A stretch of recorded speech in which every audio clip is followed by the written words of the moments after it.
কাজী মৌলানা সাহেবরা প্রত্যেকদিন দোয়া করে বলে, হে আল্লাহ ইউনূস সাহেবকে অনন্তকাল বাঁচায় রাখো যাতে কোনোদিন ইলেকশন না। তাহলে আপনি বলছেন যে মুক্তিযুদ্ধের সহযোগী হিসেবে উল্লেখ করে অনেককেই অপমান করা হয়েছে এবং এটা ঠিক হয় নাই। আমি একটু আরো ক্লিয়ার হতে চাই যে এই মুহূর্তে সরকার কেন এটা করলো, এটা কি বিএনপির নির্বাচন দাবির সাথে কোনো সম্পৃক্ততা আছে কিনা, এক নাম্বার।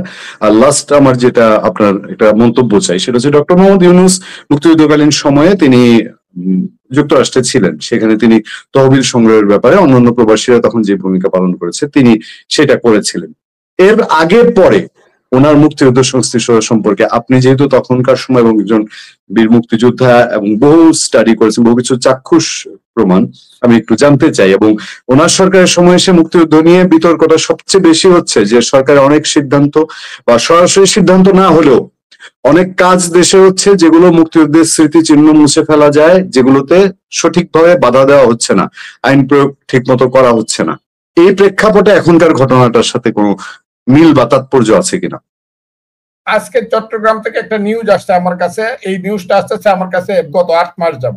ইউনূস সাহেব যখন থেকে এই টেলিভিশনে যখন মুক্তিযুদ্ধের বিরুদ্ধে কথা শুরু করলো, ওই ছেলেপেলেরাই বা জামাতের ছেলেরাই যখন লেখলো যে মুক্তিযুদ্ধ যারা অস্ট্রেলিয়া করছিল তারা আল্লাহর কাছে মাপ চাও, তা না হইলে কোনোদিন তোমরা মাপ পাইবা না, দুজকে যাইবা, এই তখন থেকে আমার কাছে আসা শুরু করলো। এবং আজকে একদল কনফার্ম করলো, ইভেন যারা এখন দায়িত্বে আছে, মুক্তিযুদ্ধের কাউন্সিলের দায়িত্বে আছে চিটাগাঙ্গে, তারাও করলো যে ইউনূস সাহেব তো অবশ্যই, ইউনূস সাহেবের বাপ দুলা মিয়া সওদাগর থেকে দরিয়া ওনাদের ভাইয়েরা যাদের যৌবন ছিল এরা তো কেউ যুদ্ধে যায়ই নাই, বরং এরা যুদ্ধের 9 মাস আরামে আয়েসে চট্টগ্রামে জীবনযাপন করছে। অনেকেই আবার অনেকে বলে যে তারা অনেকে পাকিস্তানি বন্ধুদের সাথে তাস টাস খেলতে গিয়া তাদের ক্লাবে গিয়া, আমি এটা বিশ্বাস করতে চাই না। কিন্তু এই কথাটা আছে যে ইউনূস সাহেবের পরিবার আসলে মুক্তিযুদ্ধের পক্ষের পরিবার না, সামর্থ্যবান ছেলেরা কেউ একজনের যুদ্ধেও যায় নাই, সহযোগিতা করে না, এটা আছে। আমি ইউনূস সাহেবকে অনেক বড় মাপের মানুষ মনে করি, উনি নোবেল পাইছে, কিন্তু মুক্তিযুদ্ধের ব্যাপারে ইউনূস সাহেব কেউ না, এটা উনি দাবি করতে পারেন, উনি ডক্টরেট করতেন। অনেক মানুষ কিন্তু কানাডা, আমেরিকা, লন্ডনে ছিলেন, যৌবন যাদের ছিল তারা কিন্তু উইরা কলকাতা আইসা যুদ্ধ করছে। আমি অনেকের না 100 লোকের নাম এক নিঃশ্বাসে বলতে পারবো, লন্ডনে থাকতো, ডক্টরেট ডিগ্রি নিবে, ব্যারিস্টার হবে। আমি নওগাঁর আব্দুল জলিলের নাম বলতে পারি, আমি সিলেটের সুলতান শরীফের নাম বলতে পারি, আমি অনেকের নাম বলতে পারি যারা ওখান থেকে আইসা যুদ্ধ করছে, আইসা লন্ডন থেকে আইসা যুদ্ধ করছে।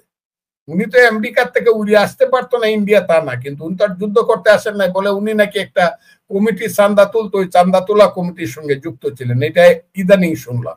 কিন্তু বাস্তবে যেটা দেখি, উনার বাংলাদেশের 54 বছরে উনি কোনো ধরনের শহীদ মিনারে 21শে ফেব্রুয়ারিতে ফুল দিতে যায় নাই, সাভারে কোনোদিন স্মৃতিস্তম্ভে যায় নাই, বা মুক্তিযুদ্ধের কোনো অনুষ্ঠানে গেছে বলে আমার জানা নাই। ওই উনি যখন দায়িত্ব নিলেন তখন অফিসিয়াল দায়িত্ব পালন, এটা তো জামাতে ইসলামও গিয়া ফুল দিচ্ছে, ওইটা তো ভিন্ন জিনিস। এটা আমি নিজামী সাহেবও দেখছি যে 21শে ফেব্রুয়ারি গিয়া ফুল দিচ্ছে শহীদ মিনারে, যেটা এরা বিশ্বাসই করে না যে ফুল দেওয়াটা, বিশ্বাস করে যে ফুল দেওয়াটা পা, এটা পূজার সময়। আমি তাই বলি ইউনূস সাহেব মুক্তিযুদ্ধের ব্যাপারে কেউ না, এবং উনি মুক্তিযুদ্ধের ব্যাপারে কথা বলার জন্য এখানে আসে নাই, মুক্তিযুদ্ধকে ঠিক করে দেওয়ার জন্য আসে নাই। ওনার দায়িত্ব হলো দ্রুত একটা নির্বাচন ডিসেম্বরের মধ্যে দেওয়া, 1। 2 নম্বর হলো নিশ্চিতভাবে বিএনপির সঙ্গে উনার ভুল বুঝাবুঝি হবে যদি 1 মাসের মধ্যে উনি ইলেকশনের রোডম্যাপ এবং ডিসেম্বরের মধ্যে ইলেকশন ঘোষণা করে।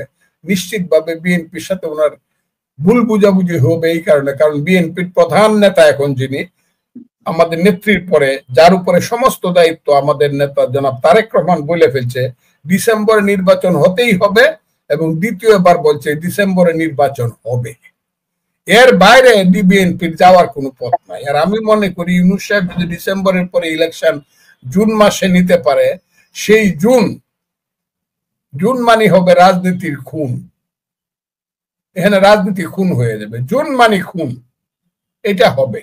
এবং ইলেকশন কোনোদিন দেখবে না এই দেশের মানুষ, আস্তে আস্তে এখানে আইসা ওই হিজবুত তাহারির, আল কায়দা, ওই এরপরে ওই যেটার নাম বললাম সেই সব লোকজন এরা, কারণ কোন মুসলমান দেশে 2-1টা মুসলমান দেশ বাদ দিলে ইন্দোনেশিয়া মালয়েশিয়ার কথা আমি বলছি না, পশ্চিমের দু একটা মুসলমান দেশ বাদ দিলে তাও যে ভোট হয় নিজেরা একটা মাত্র টার্কি আছে, আর পাকিস্তানেও ভোট হয় না এখন, কোথাও মুসলিম দেশে ভোট হয় না, ইরানে ভোট হয় নিজেদের মধ্যে বাকশাল সিস্টেম। কাজেই এই মৌলানা সাহেব তো ফতোয়া দেওয়া শুরু করছে যে ভোট ইসলাম সমর্থন করে না। কাজে মৌলানা সাহেবরা প্রত্যেকদিন দোয়া করে বলে, হে আল্লাহ ইউনূস সাহেবকে অনন্তকাল বাঁচায় রাখো যাতে কোনোদিন ইলেকশন না। এইগুলো আমি বুঝি, উনি এই কারণে এই জিনিসটাকে শিফট করতে চান, উনি বিএনপি কে টায়ার্ড করে ফেলতে চান। এই কথা কইতে কইতে বিএনপি টায়ার্ড হয়ে যাবে, তারপরে আমি আমার মতো করে সময়টা, ইলেকশনের সময়টা বাড়ায় নিব। শুধু না, ইলেকশন এই দেশে দেখতে হইলে এই দেশে অনেক দিন মানুষকে অপেক্ষা করতে হবে, এবং ইলেকশনটাকে দীর্ঘস্থায়ী করার জন্য আজকের কাজ বলো, এই যে আজকের অর্ডিন্যান্স বলেন, আর এইসব যত ঘটনা আছে সবকিছুই ইলেকশনটাকে করার জন্য, প্রলম্বিত করার জন্য। থ্যাংক ইউ, ধন্যবাদ আপনাকে, অনেক অনেক ধন্যবাদ আমাদেরকে সময় দেওয়ার জন্য।